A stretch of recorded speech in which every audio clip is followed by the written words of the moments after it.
tratando o tema das cláusulas indispensáveis em contratos, de forma geral, tá? Pessoal, bom dia, mais uma vez. Vamos na sequência aqui falando de cláusulas indispensáveis nos contratos. No dia a dia nós lidamos com uma série de contratos, né? Agora, de forma clara, os contratos que mais são aparentes para as empresas são contratos de locação, contratos de prestação de serviços, contratos de compra e venda.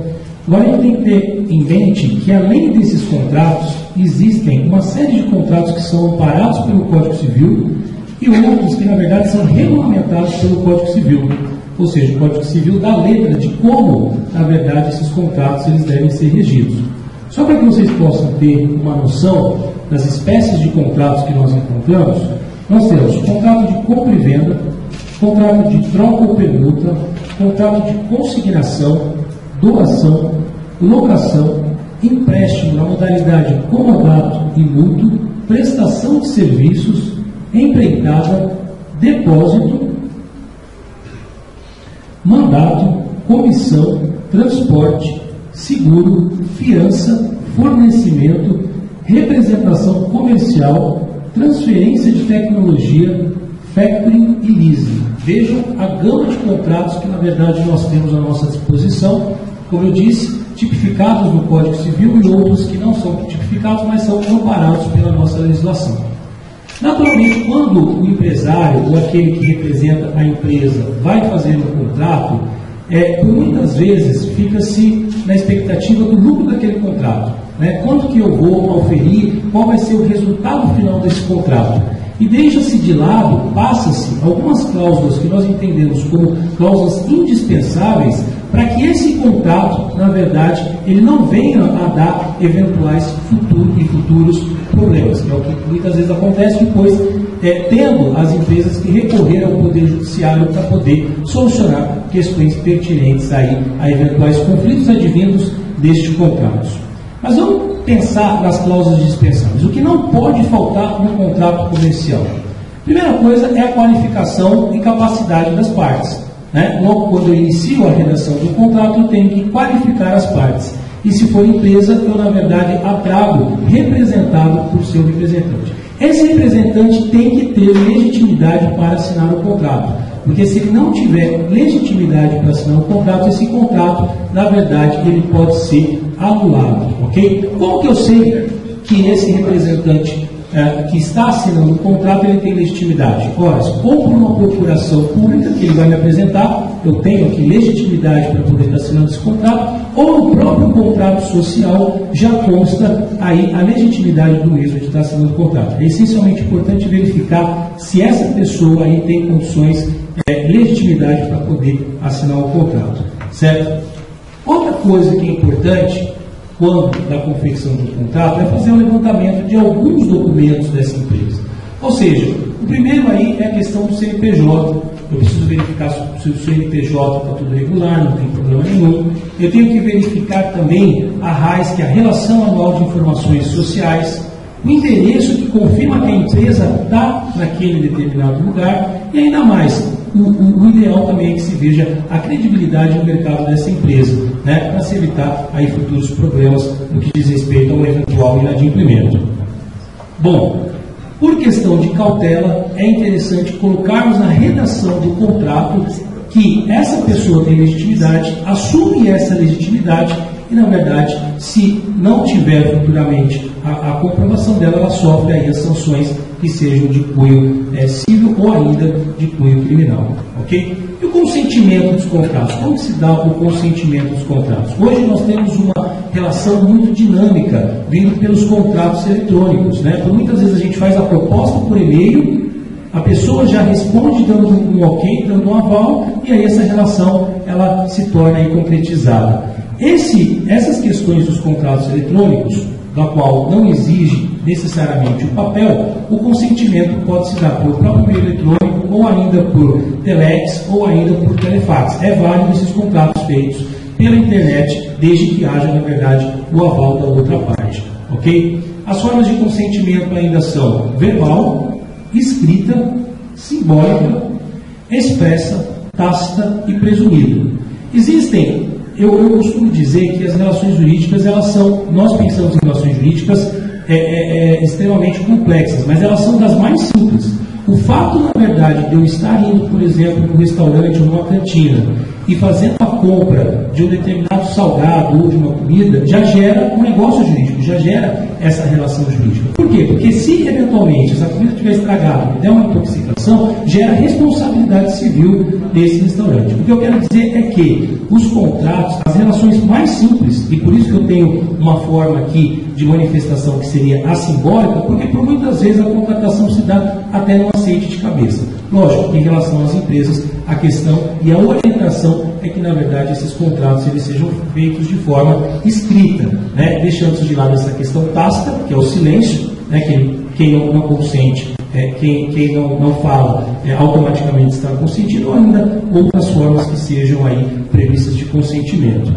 Bom, o preço também tem a sua extrema importância. O preço deve ser representado por valor econômico do objeto dentro das condições normais de mercado. Quando eu penso em preço de um produto, eu tenho que ver se o preço desse produto, ele na verdade está de acordo com as colocações do mercado. O artigo 485 a 488 do Código Civil, ele traz as condições para estabelecimento desses preços.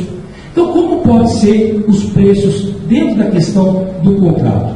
Primeiro, nós podemos aferir o preço pela fixação entre as partes. Então, as partes chegam a um determinado valor. Olha, pela negociação, nós estamos realizando, eu quero X pelo produto, você aceita, tem aquela questão da proposta, o aceite, a contraproposta, toda uma movimentação que, na verdade, engloba aí as relações negociais, até chegar às partes no consenso quanto ao preço auferido. Pode ainda haver, em decorrência de cotações, pregões de bolsa de valores, de mercadorias e outras situações aí previstas no nosso Código Civil, previsto na nossa legislação. Por índices fixados por órgãos próprios, como, por exemplo, o próprio contrato realizado com o advogado. Nós temos a Ordem dos Advogados do Brasil, que traz aí uma tabela de honorários que sugere que o advogado siga aquela tabela e, consequentemente, também não cobre a menos daquela tabela, até sob pena de concorrência desleal ou ainda infração ética. Mas também é possível essa questão aí da fixação dos preços por índices fixados de acordo com categorias ou classes aí profissionais, certo? O preço médio do mercado também é uma outra situação que deve ser observada quanto aí à auferição do preço, e pode ser mista, pode ser, na verdade, a de êxito, ou seja, dou uma entrada, dou um determinado valor, e se eu conseguir um determinado resultado, eu tenho uma porcentagem em cima daquela questão aí que foi negociada. Percebam que o artigo 318 do Código Civil, ele considera nula a convenção de pagamento em ouro ou moeda estrangeira, salvo aí exceções legais, porque toda regra tem a sua exceção. Logo, o que eu quero dizer é que a regra, na verdade, é considerado nula todas as transações feitas em ouro ou em moeda estrangeira. As exceções são previstas na nossa legislação brasileira. Por que isso? Até uma questão econômica, uma questão política. Imagina se a gente fizesse todas as negociações em moeda estrangeira e não valorizasse a nossa moeda, né? Então vejam, quais são as situações que efetivamente são previstas: importação e exportação, contrato de financiamento de prestação de garantias relativas às operações de exportações a crédito, contratos de compra e venda de câmbio em geral, empréstimos ou outras obrigações cujo credor ou devedor seja residente no exterior, entre outros que o Código, na verdade, pontua como exceções a essa questão entabulada no artigo 318 do Código Civil. O preço pode ser invalidado? Pode. Né? Nós temos algumas situações onde o preço que foi fixado no contrato, ele foi invalidado. Antes do Código de 2002, nós tínhamos a figura da cláusula pacto sunt servanda. O que dizia a cláusula pacto sunt servanda? Tudo que foi contratado deve ser cumprido. Essa é a lógica que nós temos, não é? Ué, se eu contratei com a outra parte, por que, de repente, eu tenho que discutir uma questão que eu contratei? Essa cláusula, até o advento do Código de 2002, ela era muito forte dentro do ordenamento jurídico. Levava-se muito a ferro e fogo. Ué, se foi contratado, tem que ser cumprido. Depois do Código Civil de 2002, nós tivemos uma série de modificações, e entre elas entrou muito a questão da função social do contrato. Nós não temos hoje função social da propriedade, função social do contrato, função social da empresa. Né? Nós tivemos essa modificação e essas finalidades, essas funções fizeram com que o Poder Judiciário, através dos seus representantes magistrados, pensasse, peraí, as partes não podem convencionar o que querem da forma que querem. Eu preciso ter licitude, o objeto precisa ser lícito e possível, precisa ser previsto em lei, e eu tenho limitações. Nós não temos limitações com a nossa propriedade. A gente não pode chegar e construir um prédio se não tiver aprovação, se não tiver uma série de coisas, apesar de pagarmos impostos de ser nossas propriedades. Então, nas relações comerciais, os contratos se empreendem da mesma forma. Eu posso fazer, mas eu tenho aí o olhar do Poder Judiciário falando, olha, peraí, aqui você ultrapassou, na verdade, o limite. Então, a gente vai ter que rever aí alguma consideração em relação a esse contrato. Okay? O preço pode ser invalidado quando? Quando for vil, né? Ou seja, quando, na verdade, for tão baixo que impeça a livre concorrência. Então, uma empresa está vendendo determinado produto por uma peça, vai por R$1.000, a outra vende por R$15. Preço vil, preço baixo, que na verdade aí impede a livre concorrência e pode ser sim invalidado o preço quanto ao objeto desse contrato. Bom, também pela forma de cartelizado, né? Ou seja, aquele comboio das empresas para impedir. Então pegam 3, 4 empresas e falam, nós vamos cobrar esse determinado valor e nossas empresas aqui cobram isso. O restante, na verdade, ficaria prejudicado. Então esse comboio entre as empresas para impedir a concorrência, também para aquele que se sentir ofendido, pode ser impugnado a questão, pode ser invalidada a questão do preço. Ok? E o preço simulado entre as partes, né? Ou aquele preço superfaturado, superfaturamento, também pode ser objeto aí de invalidade do contrato. Perceba que, dando continuidade aqui, nós temos a figura do objeto. O objeto, ele é o miolo do coração, né? O miolo do contrato, ou seja, o coração do contrato. Ele tem que ser lícito e possível, né? Ou seja, ele na verdade tem que estar previsto no nosso ordenamento. Eu não posso fazer uma negociação, por exemplo, que é o que eu normalmente utilizo nas aulas, eu não posso chegar e falar, olha, vamos fazer um contrato aí, você vai me vender tantas toneladas de cocaína ou de droga. Não tem, depois eu vou discutir com quem. Esse contrato ele inválido. Por quê? Porque ele tem licitude. Na verdade, esse contrato não tem aí amparo legal. Os contratos precisam haver, para os contratos, precisa haver aí esse amparo legal, certo? A expressão de vontade das partes tem que ser premenorizada. Eu tenho que me preocupar, na verdade, para evitar confrontos indesejáveis, eu tenho que ser o mais detalhado quando eu falo do objeto do contrato. Então, a natureza, o peso, a dimensão, o volume, a forma, a série, o ano de fabricação, o modelo, tudo isso tem que constar. Perceba, quanto mais completo o contrato, menos problema eu vou ter que ir lá na frente, ter que me deparar. Ok? E nós temos a figura do vício reviditório. O que é o vício reviditório? Quando eu penso em vício reviditório, eu uso como sinônimo a questão do vício oculto. É aquele vício que existe no produto que nem eu sei. Né? Então, por muitas vezes, o produto ele tem um vício que as pessoas desconhecem e ele vem aparentemente quando da resolução do contrato, ou seja, quando já contratado o produto está comigo, eu percebo que o produto está com defeito. Então, veja, se cabe aí uma observação antes de falar do prazo para poder reclamar desses produtos. Se a parte tem ciência desse vício, se eu chego e falo, olha, eu estou te vendendo esse copo d'água, mas está vendo?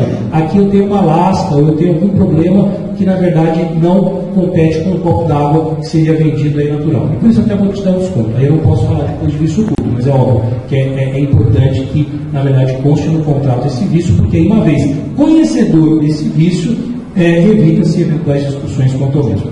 Descobrindo-se o vício oculto. Então, peguei o produto e aí na verdade eu vi que ele tinha um vício que as partes desconheciam.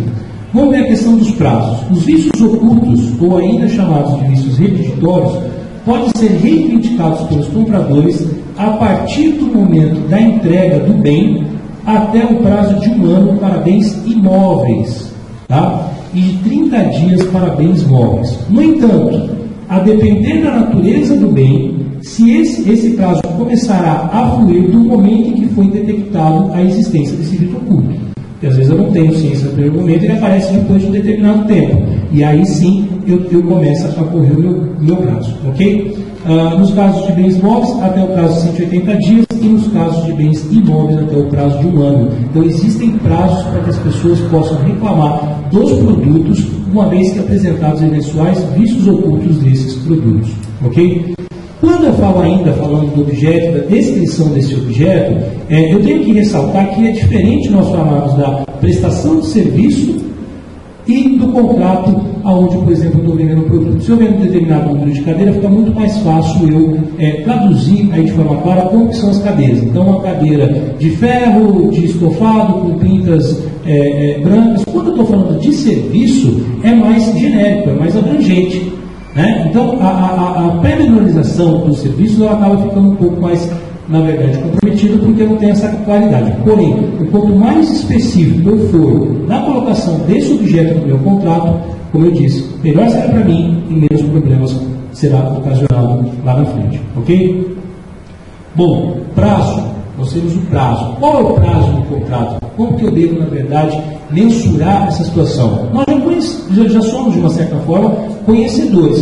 Pode ser prazo determinado, onde eu coloco qual é o prazo que efetivamente o contrato vai ter aí de duração. Pode ser indeterminado, onde simplesmente eu não coloco o prazo e aí coloco uma renovação automática ou ainda a discutir quando da finalização do contrato, e ainda os prazos legais, que são aqueles, na verdade, aqueles estipulados por lei.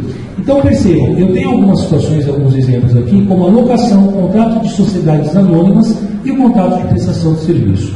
A locação, como a medida provisória que criou o plano, a medida provisória que criou o plano real, determinou que o prazo mínimo para a correção do locativo mensal é de 1 ano. Tanto que nós vemos que no contrato de locação, normalmente, as imobiliárias já o reajuste ele vem de forma anual. Mandato. A lei de sociedades anônimas determinou que o mandato de representação do acionista tem validade de 1 ano. Então, passado 1 ano, eu tenho que fazer a renovação, porque senão perde a validade. E prestação de serviço. Quando houver a prestação de serviço que for essa exclusiva, o prazo é de 4 anos. E qual proposta? Com a proposta de evitar aí fraudes e eventuais contratações no vínculo empregatício. Então, a lei, existem algumas situações que eu penso, mas eu quero fazer um contrato por X tempo. Não, mas vamos ver, se a lei, de repente, permite você fazer esse contrato por X tempo. Senão, quando a finalização desse contrato, você vai ter que fazer a renovação, porque senão não vai ter o amparo desejado aí pela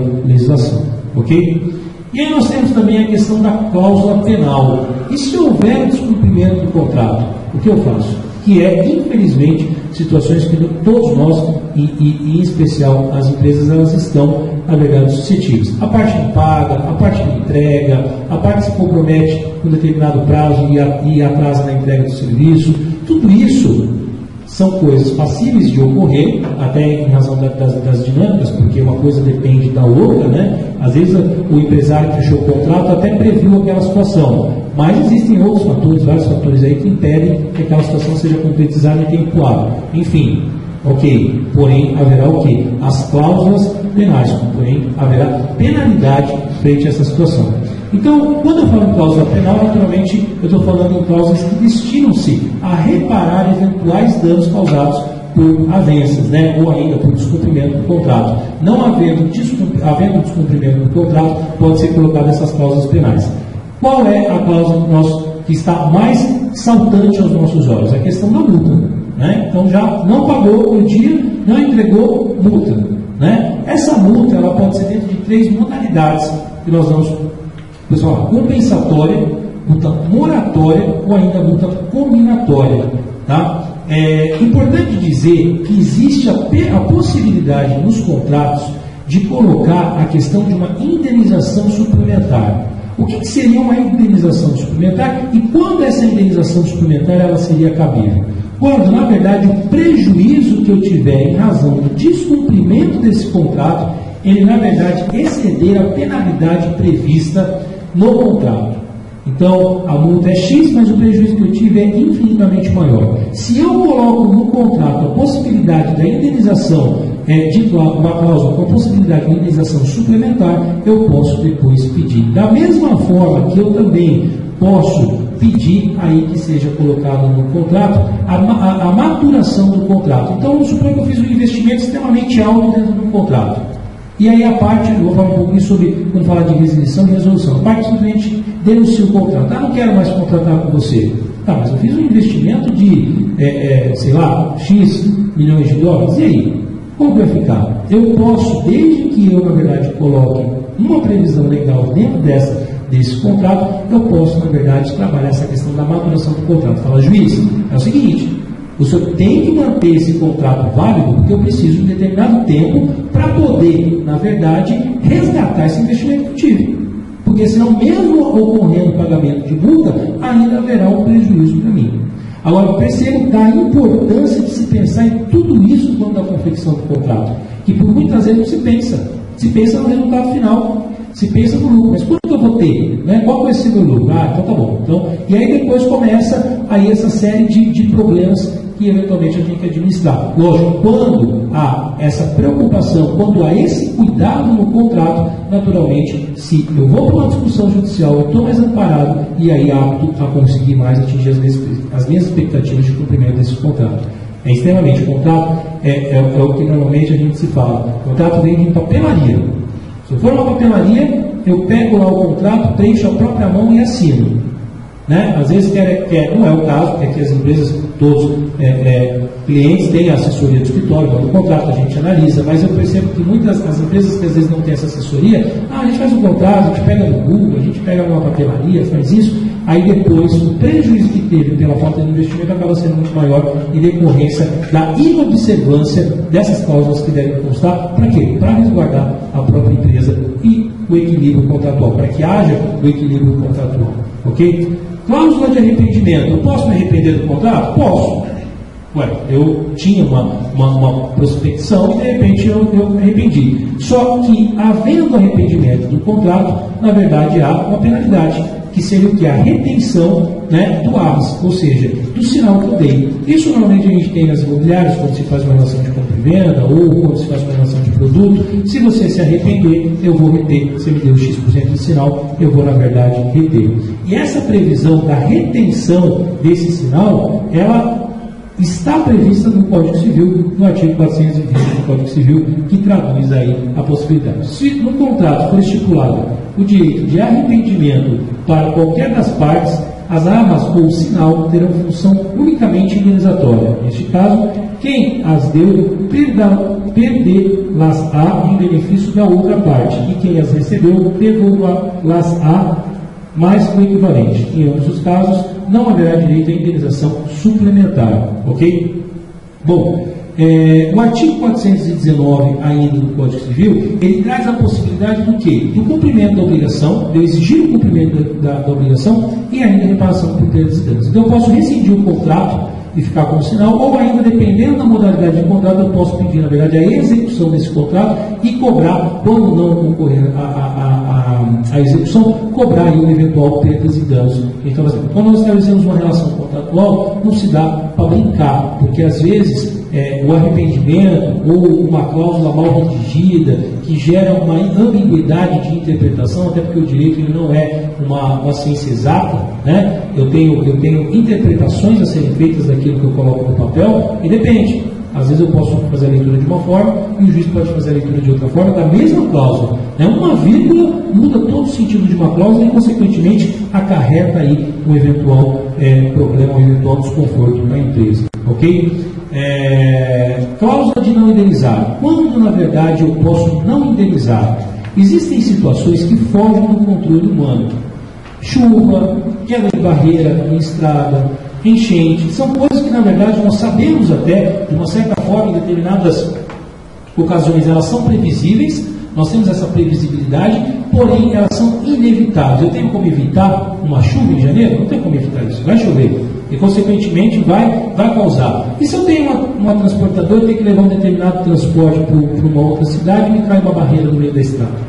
Né? Eu não sei se vocês, de alguma forma, já ouviram falar das figuras do caso fortuito ou força maior. Né? Ambas muito próximas e que, na verdade, traduzem a ideia do quê? De eventos imprevisíveis.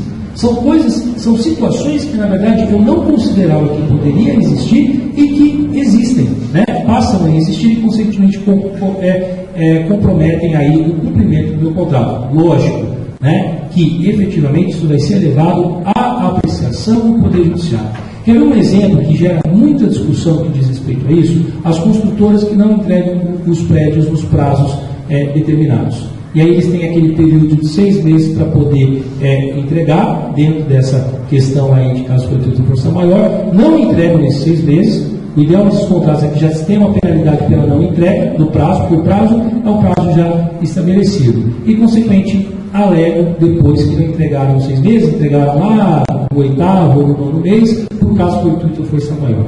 Como é uma questão subjetiva, né, no sentido de se provar, eu acho que existem alguns fatos mais notórios, mas como existe aí essa subjetividade da questão, ela vai ser uma questão de prova. Ou o fato maior, não. Aquela chuva realmente atrapalhou, por quê?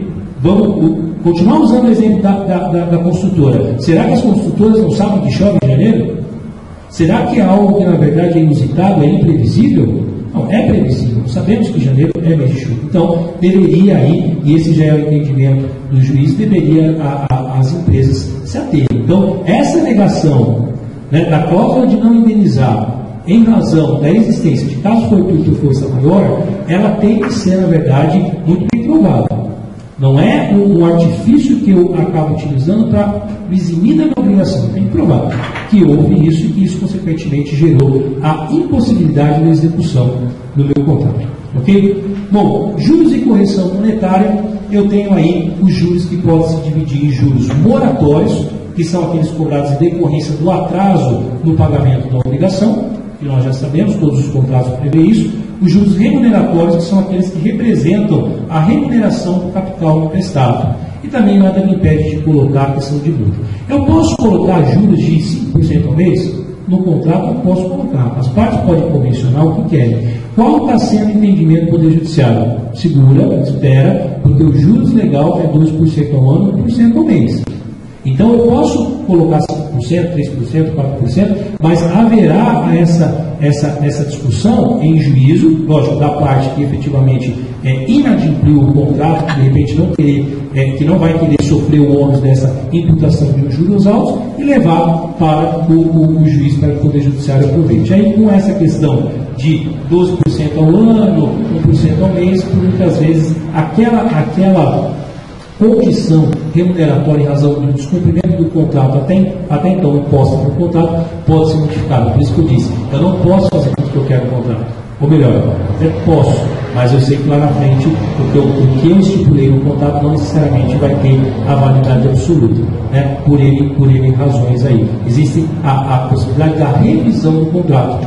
Né? Vocês lembram daquela situação onde houve um financiamento de carro e depois o dólar subiu significativamente e o valor de um carro ele correspondia ao valor de 3? O que as pessoas faziam? Entravam no Poder Judiciário pedindo a revisão do contrato, falando, olha, isso daqui foge da média de mercado, isso aqui na verdade foge da realidade e consequentemente aí deve ser revisto. Os juízes reviam e adaptavam esse contrato, na verdade, a situação aí da realidade. Ok?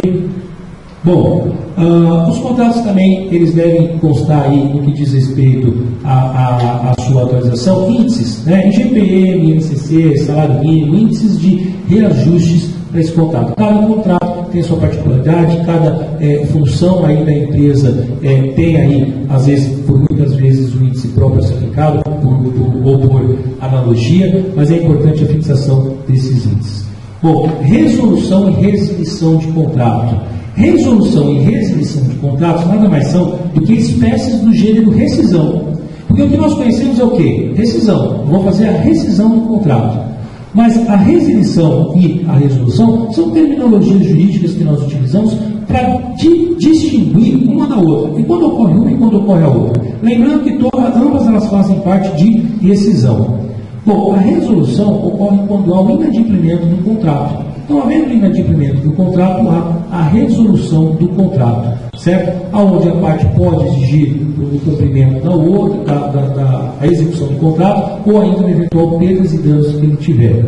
Já a resilição não necessariamente precisa haver o descumprimento do contrato, é simplesmente a falta de interesse. Eu não tenho mais interesse em contratar com você. Então, na verdade, eu uso aí o mecanismo da resilição para poder fazer a rescisão desse meu contrato. Sempre observar todas essas questões de eventuais cláusulas penais, eventuais multas e esse período de maturação do investimento que eu fiz, que eu posso recorrer ao Poder Judiciário para falar, ó, ele quer rescindir o contrato, ele quer rescindir o contrato, mas na verdade eu preciso de um tempo maior aí para poder rever o investimento que eu tive em relação a esse contrato. Ok?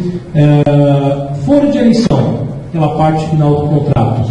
Sempre quando, na verdade, eu finalizo o contrato, eu coloco o foro de eleição para discutir eventuais discordâncias desse contrato.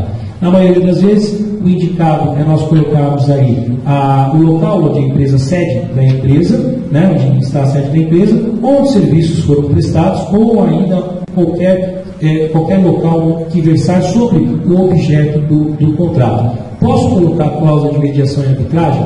Posso, tá? Não vou entrar nesse mérito, porque mediação e arbitragem é uma lei específica, uma lei própria que dá muito pano para manga para discussão, além de eu ter correntes que concordam com a colocação das câmeras de arbitragem, porque naturalmente eu soluciono o problema sem precisar levar isso para a apreciação do Poder Judiciário, que nós sabemos da realidade disso, que o Poder Judiciário ele é moroso, ele é lento, mas também eu tenho a visão, se eu for pela visão do empresário, se eu for pela visão do empregado, ele vai falar, não, mas as empresas têm cacife, as empresas têm bala, e na maioria das vezes, na impressão do empregado, ele acha que está sendo desfavorecido aonde, no momento em que se leva a questão dele para uma câmara de mediação e arbitragem. Mas nada impede de usar, o Instituto está aí, ele é bem usado e depende aí da proposta de cada empresa. Não vamos descartar essa possibilidade também, no intuito de evitar uma delonga maior da resolução do problema,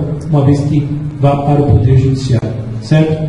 Bom, finalizando aqui, já dando a oportunidade depois do Fernando falar sobre essa questão tributária, existem N cláusulas que são importantes nós observarmos. Então, por exemplo, eu posso colocar a questão da possibilidade ou não de cessão desse contrato. Eu posso ceder esse contrato para que o terceiro possa executar esse serviço por mim, se tiver um consenso das partes, se isso for, na verdade, acordado entre as partes, posso. Né? Convenção da arbitragem, que foi o que eu disse, colocar a cláusula da arbitragem para a resolução do problema. Responsabilização por danos causados por terceiros. Né? Então, se o terceiro que eventualmente causa dano, eu trago ele para falar, ó, Vigor, eu dependo de você, o contrato foi feito dessa forma, mas você tem a sua responsabilidade. Eu não posso aí te isentar. Então, eu vou te trazer para o contrato para que você possa responder por mim, por eventuais problemas que esse contrato venha trazer. Desvinculação trabalhista, em especial nos contratos de prestação de serviço. Né? Eu tenho aí, de forma clara, trazer que há uma desvinculação trabalhista, se for um aparente contrato de prestação de serviço, dizendo que aquela pessoa que está trabalhando ela não tem vínculo empregatício comigo. Consequentemente, eu não sou obrigado a todos os impostos e eventuais aí combinações que sejam pertinentes ao registro. Ok? A questão da sujeição à tributação, que também é importante constar no contrato, né? E nos contratos de prestação de serviço, pedir aí as guias comprovatórias de contribuição previdenciária, fundo de garantia e eventuais outros documentos que sejam pertinentes aí às relações contratuais. O que eu quero dizer, é lógico que, como todos os colegas aqui disseram, nosso tempo ele é muito curto, até porque a proposta é essa, que senão se fica enfadonho, né? E também existem os compromissos a serem cumpridos durante o dia, mas é chamar a atenção para algumas situações que ocorrem no dia a dia e que, de repente, pela dinâmica que a gente empreende, porque eu sei, todo mundo tem aqui dono de empresa, sabe como que é, são milhões de coisas acontecendo ao mesmo tempo, eu passo por cima disso, pela dinâmica que eu empreendo, e depois que vem os reflexos. Né? E aí a gente os profissionais do direito tem que se virar com o que tem que pegar aquela situação que tem e o que dá para a gente fazer. Enquanto, de uma forma preventiva, por isso que é a proposta das empresas terem uma advocacia preventiva, pode, na verdade, evitar isso. Manda para o escritório, deixa ele ver lá, eles que vão fazer. Né? Não tem conhecimento técnico, eu não estudei para isso, mas eu tenho um escritório contratado que, na verdade, vai fazer isso. E vai fazer da melhor forma possível para me preparar. Lógico, sempre buscando equilíbrio do contrato, porque eu tenho que ter um equilíbrio contratual para esse contrato ter uma validade, senão depois eu perco força lá na frente. Não adianta querer aí, haver a obtenção de vantagens, ok? Escola, então vamos ficar atento a isso. Sempre quando a minha proposta é que quando vocês peguem o contrato em mãos, vocês falem, olha, é mais complexo do que a gente achou que era. Né? Vamos ver se está tudo certinho, se está nos resguardando, para que a gente possa aí evitar maiores desconfortos lá na frente. Ok? O recado é esse daqui. Eu vou passar agora para o Dr. Fernando, que vai falar, eu acho que uma questão extremamente interessante para as empresas, né? Que é essa questão tributária, a questão dos impostos, dos pagamentos, o que a empresa pode, na verdade, não se eximir de pagar, mas qual é o mecanismo que ela pode se utilizar para que hajam aí menores gastos nessa função. Tá bom? E aí depois a gente finaliza então o nosso ponto. Um abraço.